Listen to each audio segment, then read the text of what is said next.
So yun mga idol, easy money.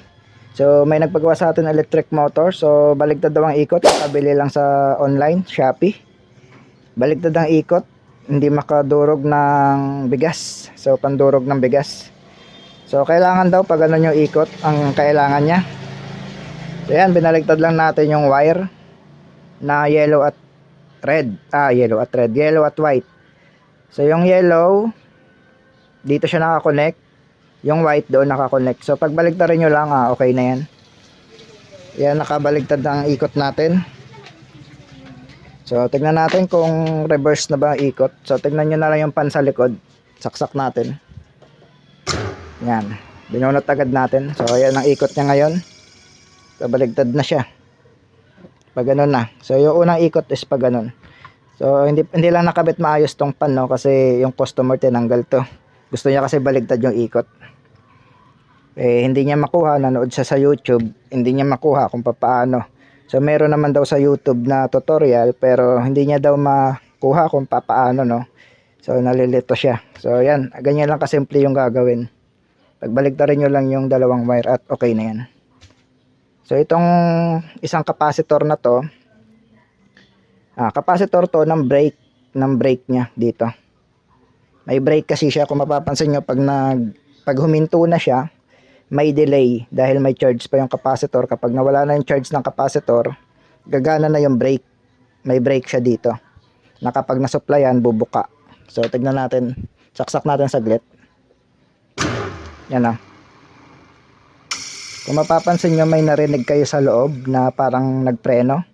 So brake niya yon, na kapag naubos na yung charge ng capacitor, magko-close ulit yon. Kaya siya gumagana yung brake. Kaya kapag binunot mo, may delay siya ng ilang segundo. So try natin ulit.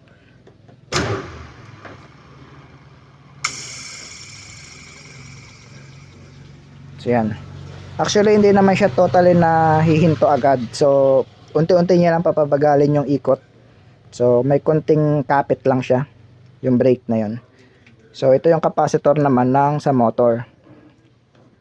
Bali ito yung line 1 natin, neutral. O halimbawa neutral, line 1 na lang. Papunta yan dito sa capacitor. Yan. Itong itim papunta sa brake. Tapos papunta yan doon sa loob. Ayan yung kadugtong niya, yung pula. Ayan, oh. Tapos yung pula papunta siya sa yellow, papuntang motor. Tapos yung kabilang side ng capacitor, itong itim, papunta ulit to sa brake. Kaya ito yung capacitor ng brake. So yung pula papunta na yan sa motor. Tapos ito nakasiris. Ito pala, yung yellow at blue nakasiris na yan. Ayan yung line 2 natin.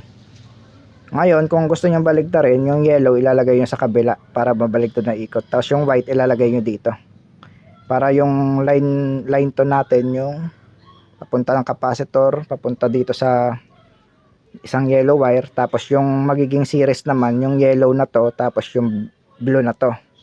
Ito naman yung magiging series mo. Ayan naman yung isang supply natin sa line 2. Bali ito na yung magiging line 1 mo, yung blue na to.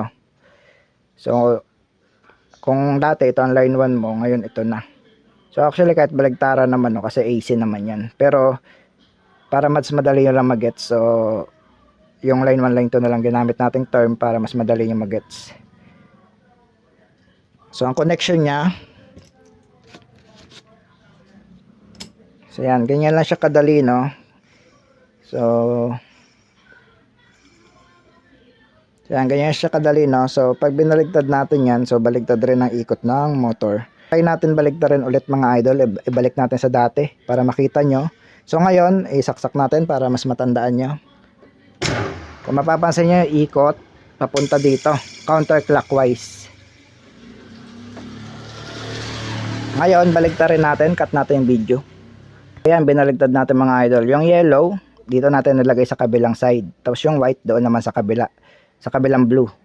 So, saksak natin, tingnan natin yung ikot kung counterclockwise pa rin. So, kung kanina, pag gano'n ang ikot, so ngayon, try natin kung pabaligtad na ba. Yan, binunot agad natin. So, tingnan natin yung pan. Ayan, oh. Parang ikot na siya ng kamay ng orasan. Clockwise na siya. Pag ganito na ikot niya. Okay, saksak natin ulit kung hindi nyo napansin. Yan na. So, baligtarin na natin ulit. So, yan, binaligtad na natin siya ulit. Yung yellow ang sa kabila, yung white ang nasa kabila. So, tingnan natin, saksak natin ulit. Yan, papunta na siya sa counter. Counterclockwise na siya. Dito na siya papunta.